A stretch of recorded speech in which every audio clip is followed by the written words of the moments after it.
Good morning everyone, welcome. Last લેક્ચરની અંદર ધોરણ 9માં આપણે ચેપ્ટર 3ની વાત કરી હતી, પરમાણુ અને અણુ. તેમાં આપણે રાસાયણિક પ્રક્રિયાઓ માટેના સૂત્રોની વિશે વાત કરી હતી. આજના સેશનની અંદર કે જે લાસ્ટ ટોપિક છે આ ચેપ્ટરનો પણ ખૂબ જ મહત્ત્વનો છે, તેના વિશે આજે આપણે ચર્ચા કરીશું. રાસાયણિક સૂત્રો બનાવવા કે જે એક મહત્ત્વનો એક ટોપિક છે, તેના ઉપરથી આપણે પ્રક્રિયા લખવાની થાય. પ્રક્રિયા જેમ જેમ તમે લખો છો તેમ તેમ તમારે એક નવી સંજ્ઞા, એક નવી પરિભાષા બોલવાની રહેશે, જેના નામ આપવામાં આવ્યું છે મોલ સંકલ્પના. મોલ સંકલ્પના શું છે? મોલ એટલે સંખ્યા. મોલ એટલે તમે સંખ્યા ગણો, એટલે કે કોઈ પણ સંખ્યા તમે લ્યો છો તો એને મોલની નામ, મોલનું શબ્દ આપી દો, મોલનું નામ આપી દો. કેમ આપણે શાકભાજી લેવા જઈએ છીએ તો આપણે એમ કહીએ છીએ 5 કિલો ઘઉં આપો ને, 10 કિલો વટાણા આપો ને, 10 કિલો કોઈ પણ શાકભાજી આપો, 5 કિલો આપો શાકભાજી, તો આપણે 5 કિલોમાં માપીએ છીએ. એટલે એ પ્રમાણે એક ક્વોન્ટિટી આપણને શાકભાજીવાળા ભાઈ આપણને આપે છે. તો આમાં જ કંઈક એવું જ છે કે મોલ સંકલ્પના શું છે? મોલ એટલે સંખ્યા. એક વસ્તુ યાદ રાખી લો, મોલ એટલે શું થશે? સંખ્યા. ફોર એક્ઝામ્પલ, આપણે આ પ્રક્રિયાની વાત કરીએ કે ભાઈ આની અંદર હાઇડ્રોજન અણુ અને ઓક્સિજન અણુની વચ્ચે રાસાયણિક પ્રક્રિયા થાય છે અને શું બનાવે છે? તે પાણીનો અણુ બનાવે છે. હાઇડ્રોજનના અણુ કેટલા મોલ લીધા? 2 મોલ લીધા. ઓક્સિજન અણુના કેટલા મોલ લીધા મેં?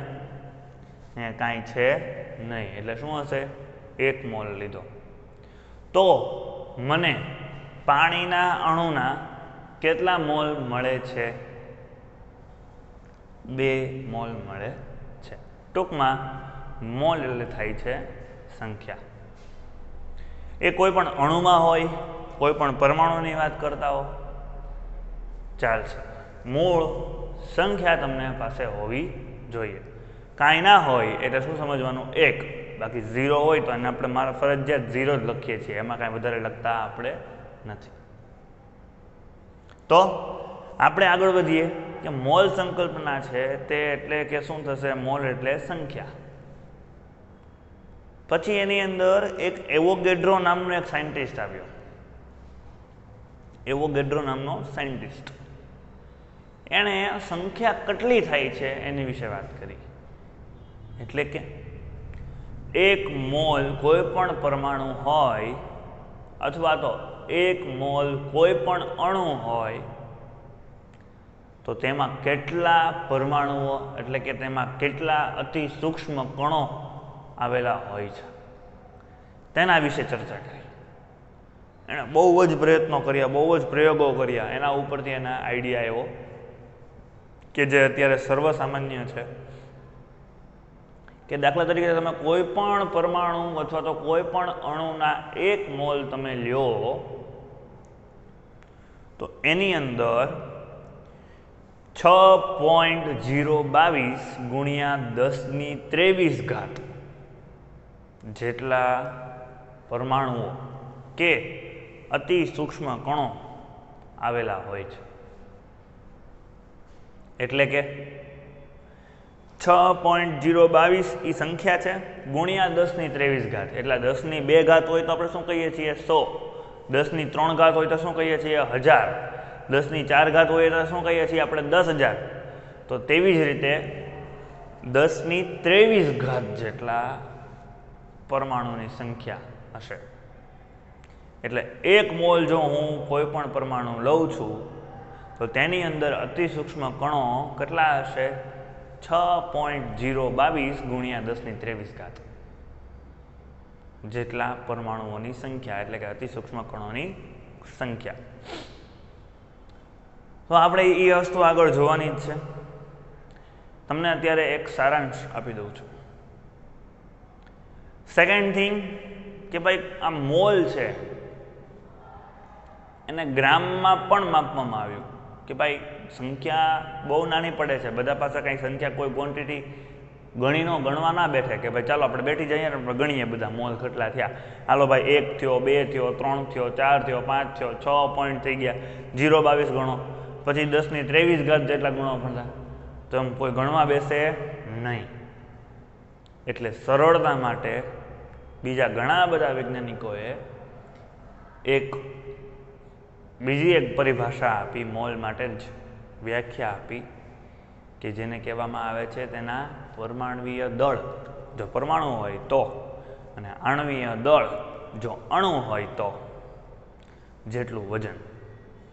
1 મોલ અણુ હોય તો એનું તેના આણવીય દળ જેટલું વજન. આપણે પરમાણવીય દળ ભણી ગયા, આણવીય દળ ભણી ગયા, તેના દાખલા ગણ્યા હતા આપણે. તેના અલગ અલગ નામ યાદ રાખ્યા હતા કે ભાઈ હાઇડ્રોજન છે તો 1 ગ્રામ, 1 યુ, હિલિયમ છે 4 યુ, બરાબર. પછી કાર્બન છે 12 યુ, નાઇટ્રોજન 14, ઓક્સિજન 16, એવી જ રીતે sodium 23, chlorine 35.5, aluminium magnesium 24, magnesium 24 you છે. તો અલગ અલગ આ સંખ્યાઓ આપણે યાદ રાખવાની હતી. તો એના ઉપરથી પરમાણવીય દળ ઉપરથી અથવા તો આણવીય દળ ઉપરથી મોલની બીજી એક વ્યાખ્યા આવી હતી કે જેના આણવીય દળ અથવા તો પરમાણવીય દળ જેટલું વજન લ્યો તમે કોઈ પણ પરમાણુ અથવા અણુનું, તેને 1 મોલ કહેવાય. પછી એને ગુણ્યા 2 કરો તો પછી વધવાનું જ છે. ચાલો આપણે આગળ જોઈએ શું કહે છે, બરાબર. તો મેં તમને વાત કરી મોલ પરમાણુના અણુની સંખ્યાને આધારે તેનું વર્ગીકરણ થાય છે, વ્યાખ્યા લખાય છે, અને પરમાણુ કે અણુના સાપેક્ષ દળના પ્રમાણમાં એટલે કે ગ્રામના પ્રમાણમાં. આપણે જે યુ લેતા હતા એની જગ્યાએ હવે આપણે શું લેવાનું છે, યુની જગ્યાએ આપણે લખવાનું છે જી બોલે તો ગ્રામ. પેજ નંબર 40 એની અંદર 3.5.3 મોલ સંકલ્પના ચેપ્ટર નંબર 3 એમાં આપણે જોઈએ આગળ એક ઉદાહરણ લઈએ જેમાં હાઇડ્રોજન અને ઓક્સિજન સાથે પ્રક્રિયા થઈ પાણી બને છે. 2H2 + O2 it gives H2O 2H2O. ઉપરયુક્ત પ્રક્રિયા સૂચવે છે કે હાઇડ્રોજનના 2 અણુ ઓક્સિજનના 1 અણુ સાથે રાસાયણિક પ્રક્રિયા કરીને પાણીનો 2 અણુ બનાવે છે. હાઇડ્રોજન અણુના 4 યુ 2 દુ 4 થશે. ઓક્સિજન અણુના 16 દુ 32 થશે ને. ઓક્સિજનનો પરમાણવીય દળ થાય છે 16. કેટલા છે? 2 છે. 16 દુ 32. એટલે હાઇડ્રોજન અણુના 4 યુ ઓક્સિજન અણુના 32 યુ સાથે પ્રક્રિયા કરીને પાણી, તો પાણીનું તો આપણે ગણવું પડશે. હાઇડ્રોજનનું કેટલું છે? તો કે ભાઈ હાઇડ્રોજન કેટલા છે આની અંદર? 4 છે. તો પેલા હાઇડ્રોજનનું આપણે H2O ગણી લઈએ. તો H2O માટે હાઇડ્રોજનનું 1 × 2 + 16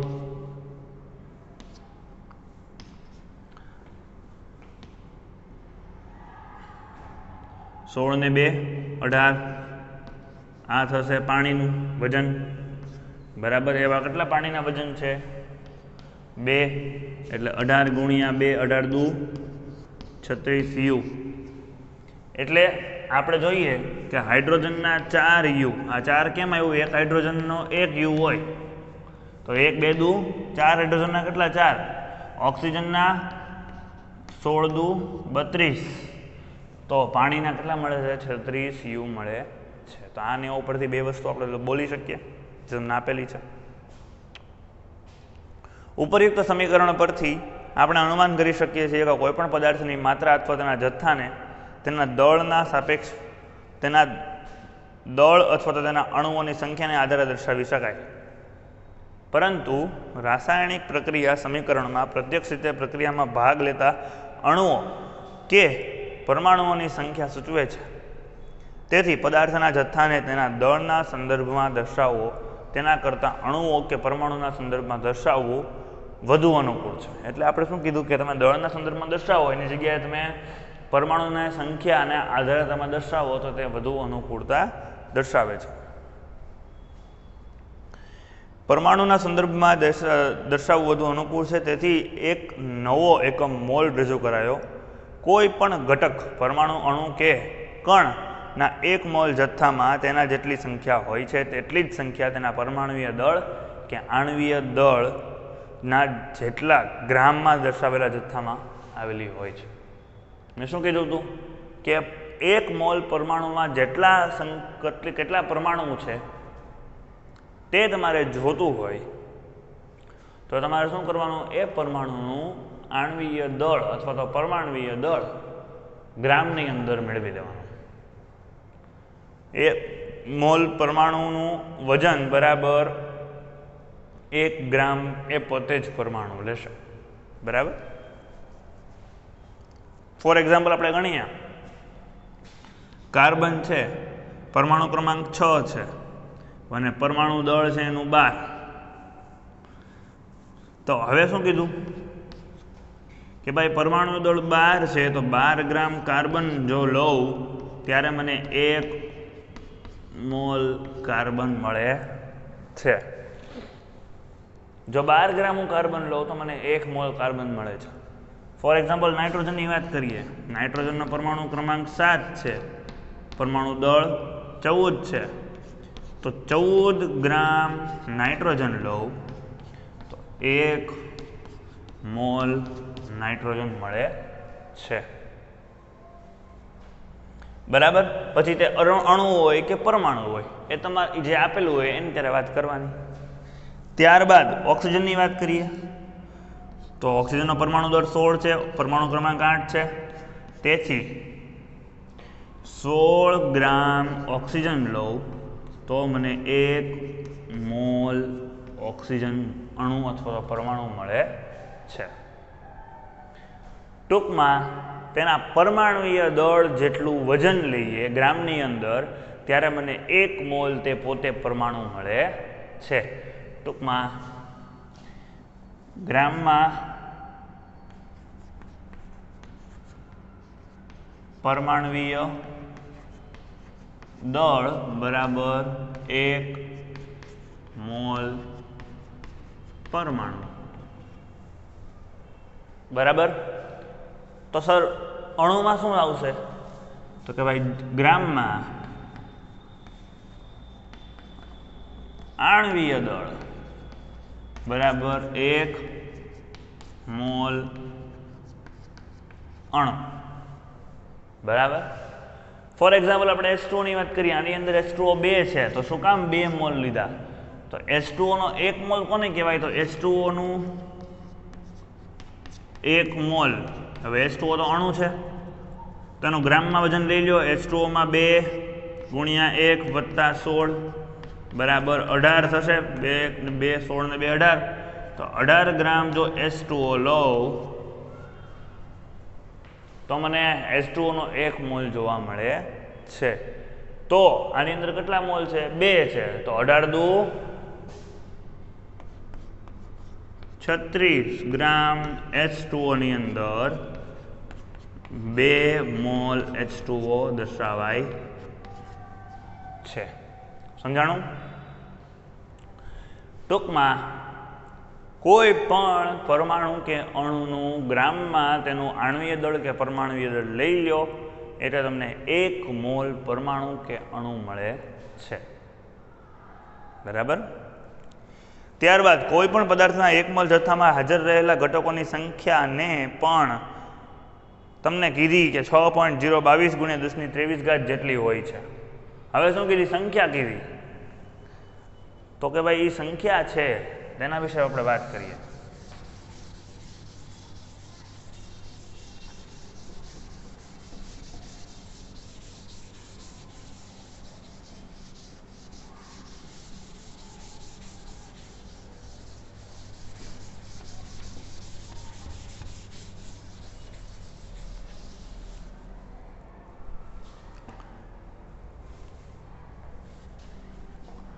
કોઈ પણ પદાર્થના 1 મોલ જથ્થામાં તે પદાર્થના 6.022 ગુણ્યા 1023 જેટલા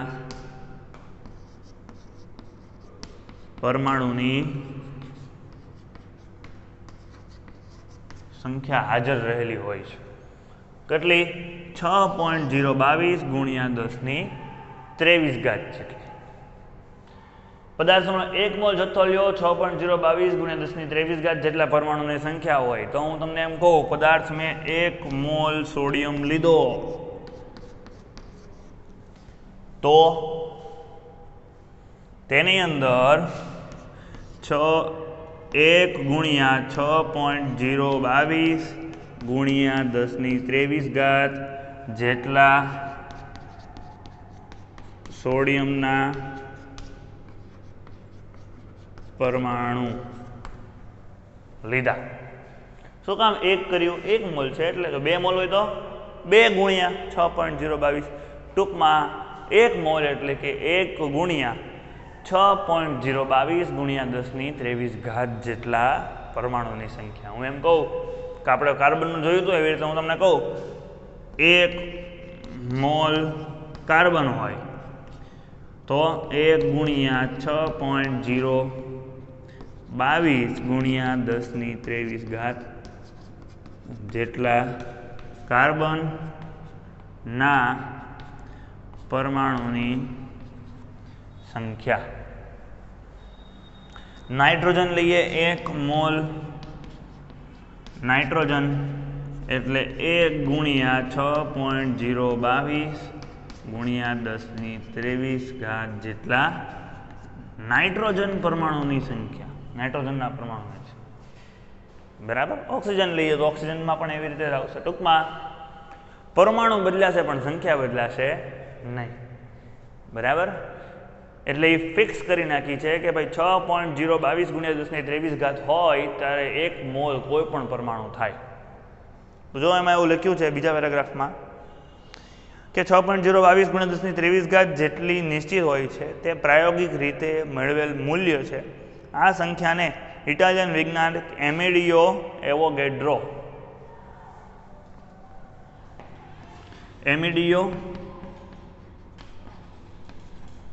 એવોગેડ્રો નામના વૈજ્ઞાનિકે આપેલ. એમેડિયો એવોગેડ્રો નામના વૈજ્ઞાનિકે આ જે સંખ્યા તમને આપેલી છે 6.022 ગુણ્યા 1023 જેટલી ભયાનક સંખ્યા તમને આપેલી છે. બરાબર. એટલે આ વૈજ્ઞાનિક જે છે એ ખતરનાક માણસ હતો કે જે આટલું બધું વિષય અને પ્રયોગો કર્યા અને વિચાર્યું. હેડ્સ ઓફ છે ઓ ભાઈ. એટલે આ જે નંબર છે ને એ નંબરને કહેવામાં આવે છે એવોગેડ્રો આંક, કેપિટલ N. બરાબર. એવોગેડ્રો આંક તરીકે ઓળખવામાં આવે. તમે જોઈ શકો છો કોઈક વાર એને n પણ કહેવામાં આવે છે, કોઈક વાર તમને n0 પણ કહેવામાં આવે છે. બરાબર. જો એને લખ્યું છે એવું કે તે પ્રાયોગિક રીતે મેળવેલ મૂલ્ય છે. આ સંખ્યાને ઇટાલિયન વૈજ્ઞાનિક એમેડિયો એવોગેડ્રોના માનમાં એવોગેડ્રો અચળાંક તરીકે એટલે કે એવોગેડ્રો અચળાંક અથવા એવોગેડ્રો આંક તરીકે ઓળખવામાં આવે છે, જેની સંજ્ઞા n0 છે. બરાબર. પછીનો પેરેગ્રાફ 1 મોલ કોઈ પણ વસ્તુના 6.022 ગુણ્યા 1023 વસ્તુની સંખ્યા થાય. જેમ 1 ડઝન હોય તો 12 નંગ થાય છે, તો 1 મોલ હોય તો 6.022 ગુણ્યા 1023 જેટલા પરમાણુની સંખ્યા. 1 ગ્રોસ હોય તો 144 નંગ થાય. એ આપણે ગણીએ છીએ તો આને પણ એવું ગણેલું છે 6.022 ગુણ્યા 1023 એવોગેડ્રો આંક જેટલી સંખ્યા 1 મોલ કોઈ પણ પરમાણુ લઈએ તો એની અંદર હોય. ટૂંકમાં 1 મોલ જથ્થાનું દળ નિશ્ચિત હોય છે સંખ્યાની દ્રષ્ટિએ. બરાબર. પાછા જો આની અંદર એક કોમન વસ્તુ આવશે. જો જરા પરમાણુ દળની વાત કરી હતી એટલે કે ગ્રામમાં તેનું વજન લઈ લઈએ પરમાણુય દળ અથવા આણવીય દળ, તો એ શું હતું? તો કે ભાઈ તેના પરમાણુની સંખ્યા તેના પરમાણુના અણુભાર જેટલું વજન હતું. અને સંખ્યાની વાત કરી તો સંખ્યા તમને સરખી મળે છે. સંખ્યા સરખી મળે, પરમાણુ દળ અલગ અલગ મળે છે, આણ્વીય દળ અલગ અલગ મળે છે, સંખ્યા સરખી જ મળે છે. પણ અહીંયા સંખ્યા સરખી મળે છે પણ પરમાણુ અલગ અલગ હોય છે. જ્યારે અહીંયા કોઈ પણ પરમાણુ લો એનો જ પરમાણુ દળ તમારે લઈ લેવાનું રહેશે. ત્યારબાદ કોઈ પણ પદાર્થના 1 મોલ જથ્થાનું દળ તે ગ્રામમાં દર્શાવેલું તેનું સાપેક્ષ પરમાણુય દળ કે આણ્વીય દળ છે. તત્વનું પરમાણુય દળ આપણને એક પરમાણુનું દળ અથવા તો પરમાણુય દળ યુમાં એક લખાય છે. યુ બોલે તો યુનિફાઈડમાં દેખાય છે. તત્વના 1 મોલ પરમાણુનું દળ કે જે મોલર દળ તરીકે પણ દેખાય છે. જો એમાં એવું છે કે 1 મોલ ને 1 મોલર દળ પણ કહેવામાં આવે છે. બરાબર? એટલે 1 મોલ દળની જ્યારે તમે વાત કરતા હો ત્યારે તેને 1 મોલર દળ પણ કહેવામાં આવે છે. તો 1 મોલ પરમાણુનું દળ કે જેને મોલર દળ તરીકે પણ ઓળખાય છે તેનું મૂલ્ય મેળવવા માટે આપણે સમાન આંકડાકીય મૂલ્ય લઈએ છીએ, પરંતુ તેના એકમ યુ તરીકે યુને બદલે શું દેખાડવાનું છે? આપણે જી દેખાડવાનું છે. ફોર એક્ઝામ્પલ આપણે કોઈ પણ પરમાણુની વાત કરતા હોય તો આપણે યુની અંદર જ આપણે માપતા હોઈએ, પણ જ્યારે મોલની વાત કરીએ ત્યારે યુ બરાબર શું થઈ જશે? જી. મિત્રો, ગ્રામને જીની અંદર દેખાડાય, જીએમ એટલે ગ્રામ ન લખાય, જીએમ એટલે ગુડ મોર્નિંગ થઈ જાય ભાઈ, એટલે જીએમ લખાય નહીં, ગ્રામ જ, માટે સ્મોલ જી એ જ સંજ્ઞા છે. જનરલી તમે બધા ભૂલ કરતા હશો, ગ્રામને જીએમ લખી નાખો, કેજીએમ એટલે કે કિલોગ્રામ, એવું નહીં આવે. જી એટલે ગ્રામ ને જીએમ આવશે નહીં. બરાબર? ટૂંકમાં પરમાણુના આણ્વીય દળના ગ્રામ અથવા પરમાણુય દળ હોય તેને આપણે શું કહીએ છીએ? 1 યુ બરાબર 1 ગ્રામ આપણે કહી શકીએ છીએ. 1 યુ હાઇડ્રોજન માત્ર એક જ હાઇડ્રોજન પરમાણુ ધરાવે છે, જ્યારે 1 ગ્રામ હાઇડ્રોજન 1 ગુણ્યા 6.022 ગુણ્યા 1023 ઘાત જેટલા હાઇડ્રોજન દેખાડે છે. હવે તમને ભેદ સ્પષ્ટ કરીએ. જુઓ,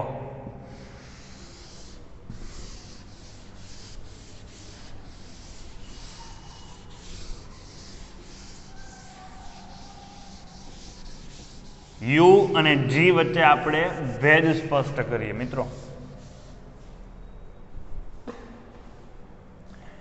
1 યુ હાઇડ્રોજન હોય એ માત્ર ને માત્ર 1 હાઇડ્રોજન જ ધરાવે છે. બરાબર? પણ 1 ગ્રામ હાઇડ્રોજન હોય 1 ગુણ્યા 6.022 ગુણ્યા 1023 ઘાત જેટલા હાઇડ્રોજન પરમાણુની સંખ્યા ધરાવે છે. તો યુ આપણે લખવાનું છે નહીં. મોલ સંકલ્પના જ્યારે આવશે ત્યાં આગળ યુ આવશે નહીં. શું આવશે? ગ્રામ. એટલે કે યુ બરાબર શું લેવાનું તમારે? ગ્રામ. એકચ્યુઅલી તે સરખું છે નહીં, પણ યુની જગ્યાએ શું મૂકી દેવાનું તમારે? ગ્રામ. પછીનો પેરેગ્રાફ તમે જોઈ શકો છો. 16 યુ ઓક્સિજન માત્ર એક જ ઓક્સિજન પરમાણુ ધરાવે છે, જ્યારે 16 ગ્રામ ઓક્સિજન 1 મોલ પરમાણુ એટલે કે 6.022 ગુણ્યા 1023 ઘાત જેટલા ઓક્સિજન પરમાણુઓ ધરાવે છે. બરાબર? આ માત્ર એક જ હાઇડ્રોજન ધરાવે. આ 6.022 ગુણ્યા 1023 ઘાત હાઇડ્રોજન ધરાવે. એવી રીતે તમે ઓક્સિજનની વાત કરો, 1 યુ ઓક્સિજન હોય તો માત્ર ને માત્ર એક જ ઓક્સિજન ધરાવે છે, પણ 1 ગ્રામ ઓક્સિજનની વાત કરતા હોઈએ ત્યારે 1 ગુણ્યા 6.022 ગુણ્યા 1023 ઘાત જેટલા ઓક્સિજન પરમાણુઓ થાય. બરાબર? ત્યાર પછી અણુનું ગ્રામમાં આણ્વીય દળ અને આણ્વીય દળ શોધવા માટે આપણે તેના અનેક પ્રકારમાં પરમાણુના પરમાણુય દળ આપણી પાસે હોવા જરૂરી છે, જે આપણે યાદ રાખેલા. બરાબર? પરમાણુય દળ તમને મેં યાદ રખાવેલા છે. હાઇડ્રોજન, પછી helium,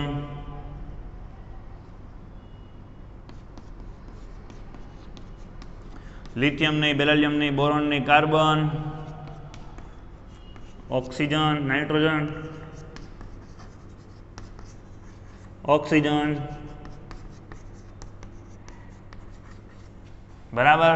hydrogen 1 U, 4 U, 12 U, 14 U, 16 U, બરાબર. આ એના પરમાણુય દળ છે. આમાં મોલ જ્યારે વાત કરતા હોય ત્યારે શું કરી દેવાના? 1 ગ્રામ, 4 ગ્રામ, 12 ગ્રામ, 14 ગ્રામ, 16 ગ્રામ. U બરાબર શું મૂકી દેવાનું? 16. 1 મોલની વાત કરીએ ત્યારે 1 ગુણ્યા 6.022 ગુણ્યા 10⁻23 ઘાત જેટલું વજન ગ્રામ.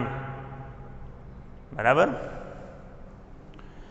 ઉદાહરણ જો એને લખ્યું છે, તમે પાણીની વાત કરી તમે પહેલા, તો કે ભાઈ 18 U પાણી માત્ર 1 પાણીનો અણુ ધરાવે છે, જ્યારે 18 ગ્રામ પાણી એ 1 મોલ પાણીના અણુ ધરાવે છે, જેની અંદર 1 ગુણ્યા 6.022 ગુણ્યા 10⁻23 ઘાત જેટલા પાણીના પરમાણુની સંખ્યા હશે. બરાબર. અને પરમાણુની સંખ્યાની જરૂર પડે ત્યારે માત્ર આપણે દળનું એકમ લઈએ છીએ. 1 મોલ બરાબર 1 ગુણ્યા 6.022 ગુણ્યા 10⁻23 ઘાત જેટલી સંખ્યા, અથવા તો આપણે વજનમાં દેખાડવું હોય તો ગ્રામમાં સાપેક્ષ દળ તેનું લખી શકીએ છીએ. ગ્રામમાં તેનું સાપેક્ષ દળ. બરાબર.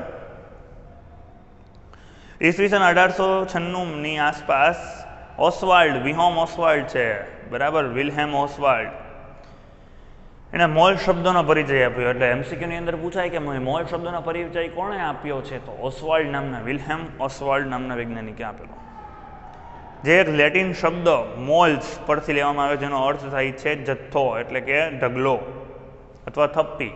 બરાબર. પરમાણુની એક ઢગલા સ્વરૂપે વિચાર કરી શકાય. એટલે 1967માં આ એક એકમ તરીકે મોલની સ્વીકૃતિ થઈ. એટલે 1967ની અંદર, 1896થી લઈને 1967 સુધી, જેના દ્વારા પરમાણુઓ અને અણુઓની મોટી સંખ્યાને સરળ રીતે દર્શાવવામાં આવે છે. તમે જો ડાબી બાજુના પેજ ઉપર તમને એક ફિગર આપવામાં આવેલી છે. વચ્ચે બધું 1 મોલ કાર્બન પરમાણુ લખ્યા છે, 1 મોલ હાઇડ્રોજન પરમાણુ લખ્યા છે, કોઈ પણ પરમાણુનો 1 મોલ લખ્યા છે અથવા તો 1 મોલ અણુ લખ્યા છે. જો ડાબી બાજુ શું લખ્યું છે? તેના પરમાણુની સંખ્યા, પરમાણુઓ, બરાબર, કણોની સંખ્યા તને લખેલી છે અને અણુઓની સંખ્યા લખેલી છે. જમણી બાજુ તેના ગ્રામમાં વજન લખ્યા છે. એટલે જો તમે જોઈ શકો છો, પહેલો કે ભાઈ 1 મોલ કાર્બન હોય તો તેના 6.022 ગુણ્યા 10⁻23 ઘાત જેટલા પરમાણુઓ હશે, અથવા તો 12 ગ્રામ કાર્બન લઈ લેવાનું. 1 મોલ હાઇડ્રોજન હોય તો 1 ગુણ્યા 6.022 ગુણ્યા 10⁻23 ઘાત જેટલા હાઇડ્રોજન હશે, અથવા તો 1 ગ્રામ હાઇડ્રોજન લઈ લેવાનું. કોઈ પણ કણ કે પરમાણુ હોય કે અણુ હોય તેનો 1 મોલ હોય તો તે કણની સંખ્યા 6.022 ગુણ્યા 10⁻23 ઘાત જ્યારે 1 મોલ હોય ત્યારે, અથવા તો તેના પરમાણુય દળ જો પરમાણુ હોય તો, અને આણ્વીય દળ જો અણુ હોય તો તેની સંખ્યા, ગ્રામમાં વજન લઈ લેવાનું. બરાબર. તો આ હતું આપણો મોલ સંકલ્પના. પરમાણુની સંખ્યાને આધારે શું કહી શકાય? તો કે ભાઈ 1 ગુણ્યા 6.022 ગુણ્યા 10⁻23 ઘાત જેટલી સંખ્યા. અને જો મારે વજન લેવું હોય તો તેના આણ્વીય દળ કે પરમાણ્વીય દળ જેટલું વજન. બરાબર. ઉદાહરણ 3.3 જોઈએ મિત્રો.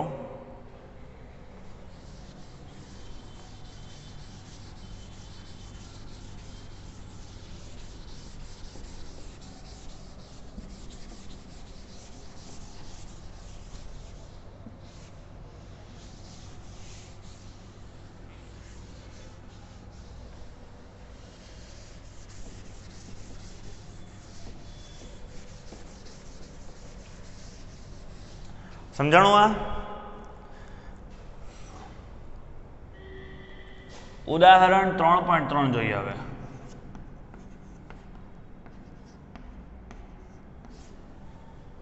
શું કીધું એને કે નીચે દર્શાવેલા માટે મોલની સંખ્યાની ગણતરી કરવાની છે. બરાબર.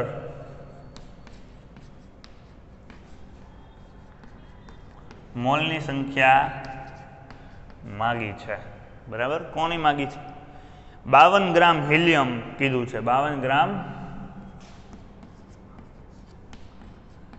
હિલિયમ. 52 ગ્રામ હિલિયમ એટલે શું થશે?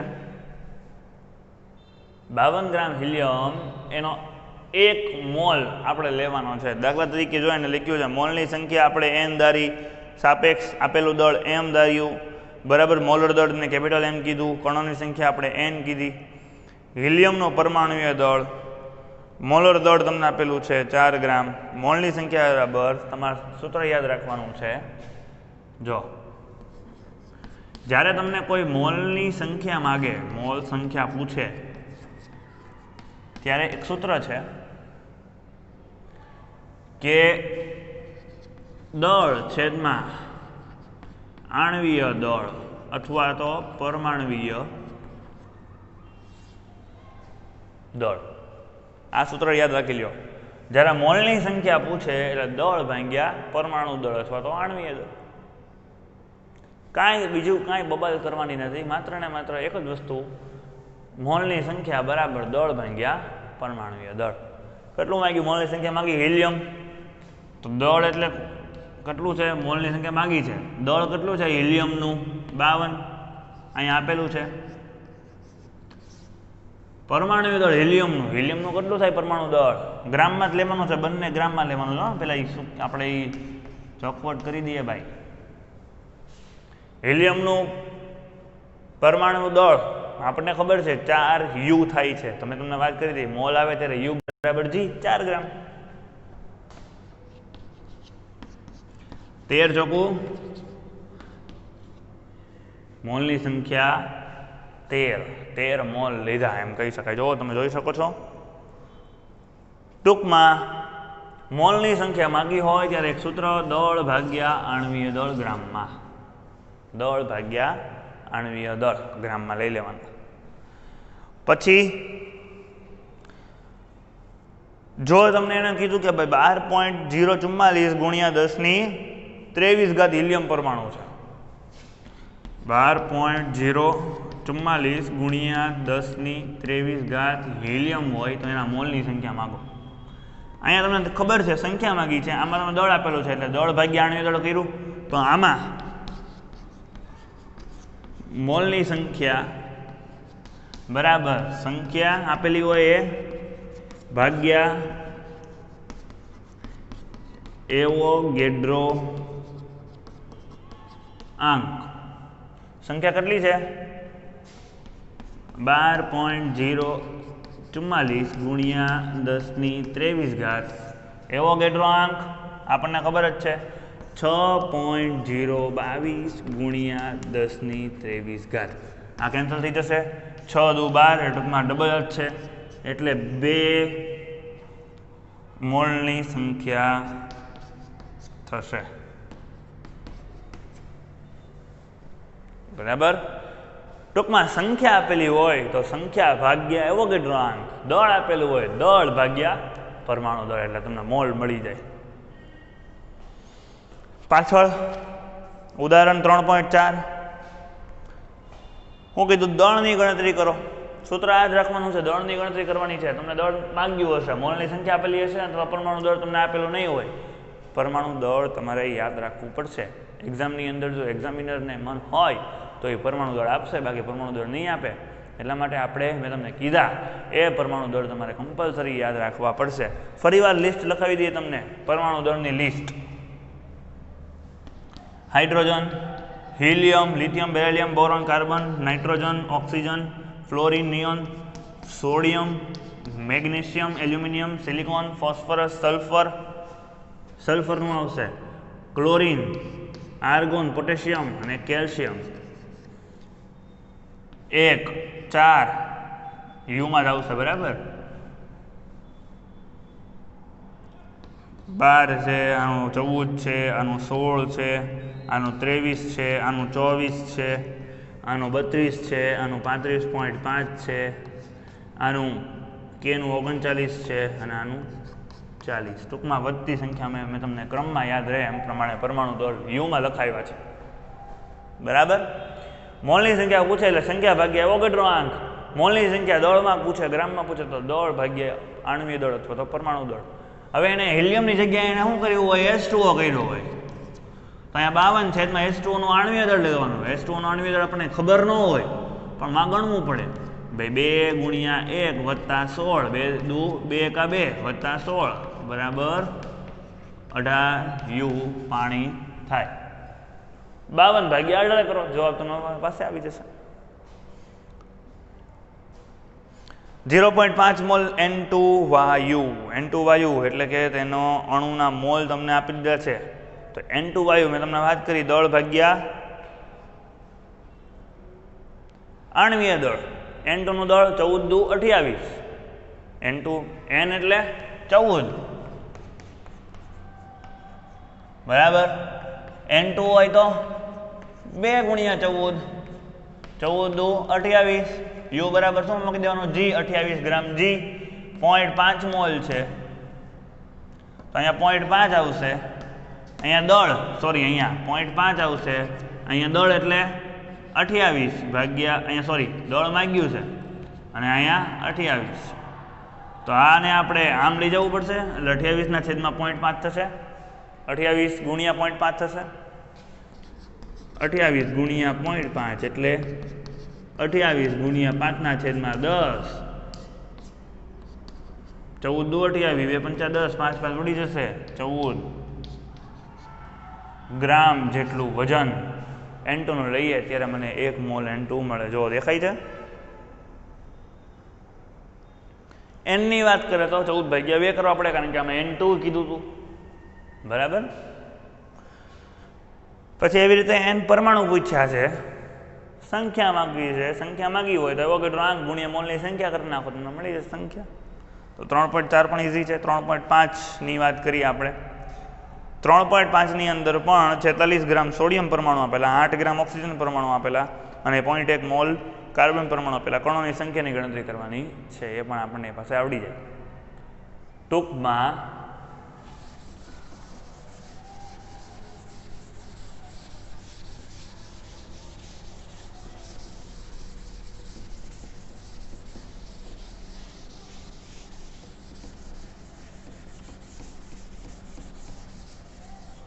તમારે 2 વસ્તુ યાદ રાખવાની છે. 2 પ્રકારે મોલની સંખ્યા યાદ રાખવાની છે. સૂત્રો 2 છે. જો સંખ્યા માંગી હોય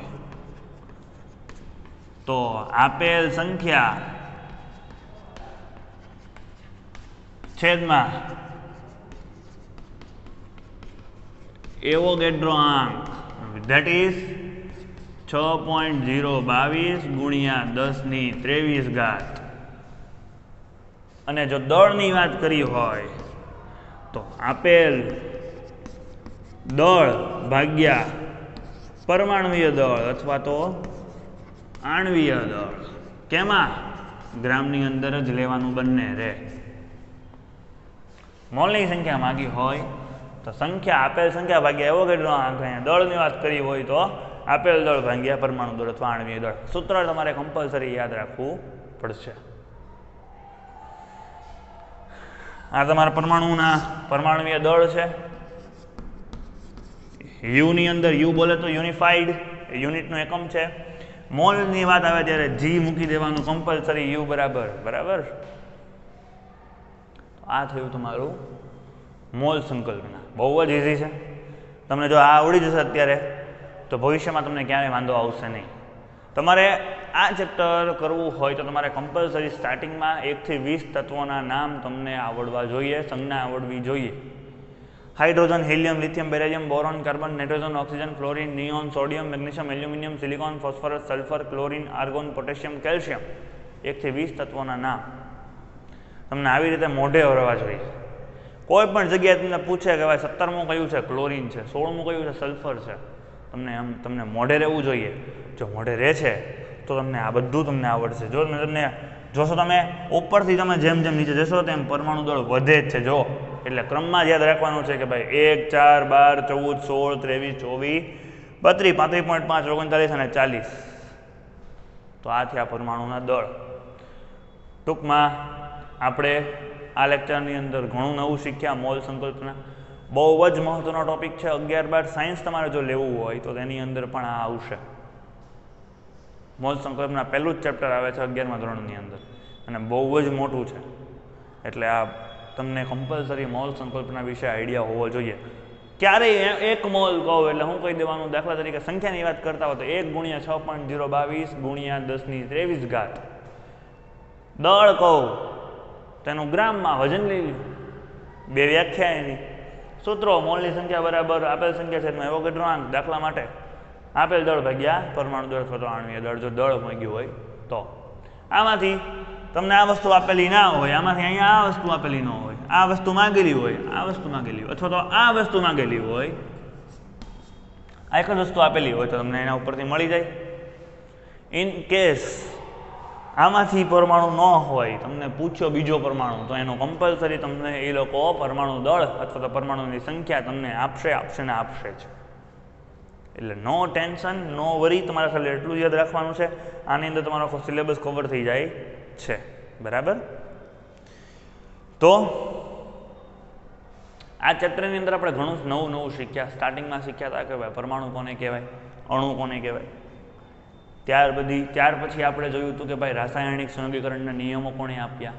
પકુદા અને બધા વૈજ્ઞાનિકો ગયા હતા. રાસાયણિક સંયોગીકરણના નિયમો 2 હતા: દળ સંચયનો નિયમ અને નિશ્ચિત પ્રમાણનો નિયમ. ત્યાર પછી તેણે પરમાણુ દળ કેવી રીતે લખવું એના ઉપર વિશે વાત કરી હતી. પરમાણુ દળ લખવા માટે પછી ત્યારબાદ લખાઈ જાય એટલે રાસાયણિક અલગ અલગ સંજ્ઞાઓ આપણે જોઈ હતી. પહેલાં હાઇડ્રોજનની સંજ્ઞા આવી હતી, સલ્ફરની સંજ્ઞા આવી હતી. ત્યારબાદ તેના લેટિન નામ વિશે આપણે વાત કરી હતી. લેટિન નામ, ગ્રીક નામ. બરાબર?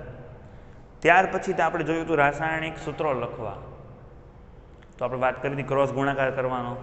પહેલાં તેનું 4 સ્ટેપમાં, એક તો પહેલાં તેનું સંજ્ઞા આવશે, બીજું સ્ટેપ તેનું પરમાણુ ક્રમાંક આવશે, ત્રીજું ઇલેક્ટ્રોન રચના આવશે અને 4th વન ઇઝ સંયોજકતા. સંયોજકતા એટલે તેના પરમાણુની બહારની કક્ષામાં રહેલા ઇલેક્ટ્રોનની સંખ્યા અથવા તો અષ્ટક પૂરું કરવા માટે આપવા પડતા કે લેવા પડતા ઇલેક્ટ્રોનની સંખ્યા. બરાબર? તો એ અષ્ટક પૂરું થાય એના ઉપરથી સંયોજકતાનો કોન્સેપ્ટ આપણને ખબર પડે, જે તમે પ્રીવિયસ વિડીયોની અંદર તમે જોઈ શકો છો. ત્યારબાદ આપણે જોયું હતું કે રાસાયણિક સૂત્રો લખ્યા છે. ત્યાર પછી રાસાયણિક સૂત્રો માટે તત્વોના અણુઓ, સંયોજનોની વાત કરી રહી. તો એના પણ આપણે સૂત્રો જોયા હતા. નામ ઉપરથી સંયોજનો. ધાતુ પહેલાં હોય, પછી અધાતુ હોય. ધાતુનું નામ હોય અને અધાતુના નામની પાછળ આઈડ પ્રત્યે લગાડેલો હોય. અને લાસ્ટ વન મોલ સંકલ્પના, જે આપણે આજના લેક્ચરની અંદર જોયું. મોલ એટલે સંખ્યા. બીજી વ્યાખ્યા કેવી હોય તો 2 પ્રકાર વ્યાખ્યા પડે. સંખ્યાની દ્રષ્ટિએ કરીએ તો કે ભાઈ તેના એવોગેડ્રો આંક જેટલી સંખ્યાને 1 મોલ કહેવાય. અને પરમાણુ દળની વાત કરીએ, દળની દ્રષ્ટિએ કહીએ તો તેના ગ્રામમાં તેનું પરમાણુવી દળ અથવા તો આણ્વીય દળ જેટલું વજન લઈએ ત્યારે 1 મોલ પરમાણુ કે અણુ થાય છે. બરાબર મિત્રો? આજના હોમવર્કની અંદર તમારે ઉદાહરણ નંબર 3.3, 3.4, 3.5 એ કમ્પલસરી કરવાનું છે હોમવર્કની અંદર. 3.3, 3.4, 3.5. આ ઉપરાંત આ 2 સૂત્રો છે એ તમારે લખવાના છે. સૂત્રો અને ટૂંક નોંધ: મોલ સંકલ્પના 5 માર્ક. હું પૂછીશ, ટેસ્ટ લઉં ત્યારે હું પૂછીશ મોલ સંકલ્પના શું છે. આ તમારું હોમવર્ક થયું. બરાબર? તો મિત્રો, હું આશા રાખું છું તમને મારા લેક્ચરની અંદર મજા આવી હશે. આખું ચેપ્ટર આજે પૂરું થયું છે. હવે નેક્સ્ટ લેક્ચરમાં આપણે એક નવું જ એક પ્રકરણ વિશે આપણે ચર્ચા કરીશું, જે તમને બહુ જ ઇન્ટરેસ્ટિંગ લાગશે. બરાબર? તો આ હોમવર્ક છે. Thank you very much.